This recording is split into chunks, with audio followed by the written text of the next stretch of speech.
21 November रोजी रात्री 11:15 वाजण्याच्या सुमारास पंढरपूर येथील लिंक रोडवर घडलेल्या अपघातामध्ये एक जण गंभीर जखमी झाल्याची घटना घडली।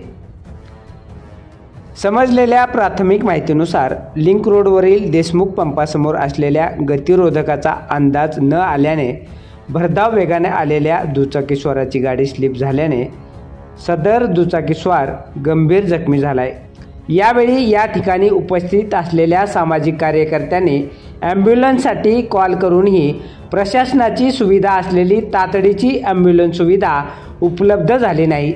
यानंतर काही जणांनी पंढरपुरातील समाजसेवक सागर यादव यांना कॉल करून कळवल्यानंतर सागर यादव यांनी तातडीने स्वतःची चारचाकी गाडी घेऊन या ठिकाणी हजर होत सदर जखमीस तातडीने लाईफलाईन हॉस्पिटलमध्ये दाखल केले।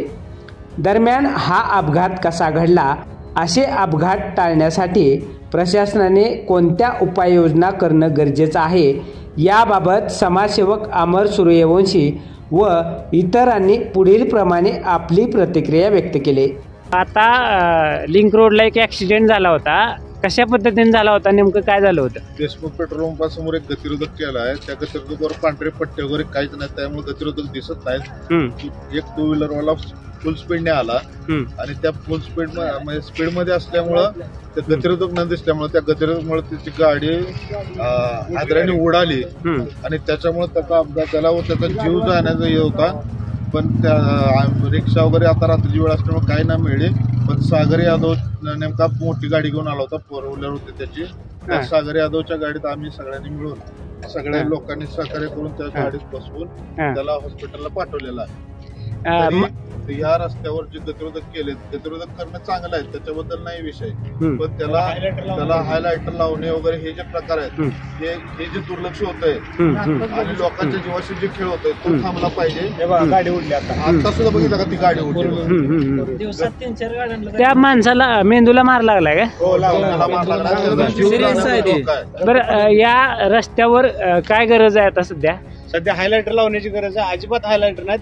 त्या स्पीड ब्रेकरवर माझी सुद्धा फोर व्हीलर 3-4दा चॉकअपसर जायच्या कंडिशनला आलेली आहे। बरं, हायलायटरची गरज आहे, किमान हायलायटर नाही लावता आले तर पांढरे पट्टे तरी मारायला पाहिजे नगरपालिकेने। आता या ठिकाणी कोण कोण तुम्ही कार्यकर्ते होता? कोण कोण? आम्ही सागर पडगळ असतील, सर्व मित्र कंपनी असेल, आम्ही सगळे होतो। सागरदादा यादवची गाडी आल्यामुळे त्या माणसाला कमीत कमी आम्हाला दवाखान्यात पोहोचवायपर्यंत तरी मदत करता आली। ॲम्ब्युलन्सला तुम्ही कॉल करून किती वेळ झाला? 15 मिनिट झाले, 15 ते 20 मिनिट झाले,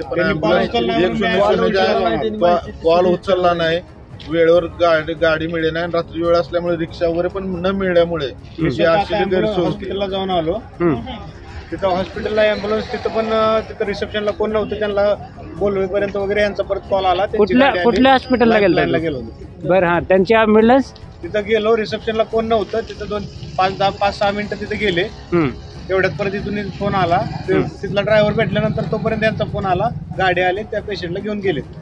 पेशंटची परिस्थिती कशी आहे आता? खूप नाजूक आहे परिस्थिती, डोक्याला वगैरे मार लागलाय, कानातून पण रक्त आले, तोंडातून रक्त आले, समोर तुम्हाला रक्त वगैरे दिसून पडले। 108ला कॉल केला। प्रशासनाला काय आवाहन कराल तुम्ही?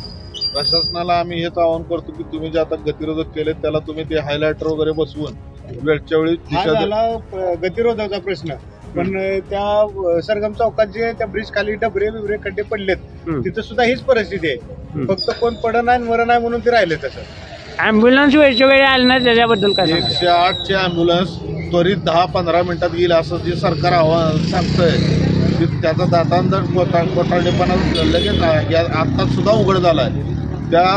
ती सर्व्हिस फास्ट करण्याची गरज आहे व त्याच्यासाठी जे अजून ॲम्ब्युलन्स वाढवावं लागत असतील तर सरकारने त्या वाढवाव्यात व लोकांच्या जीविताची काळजी घ्यावी ही सरकारला विनंती आहे।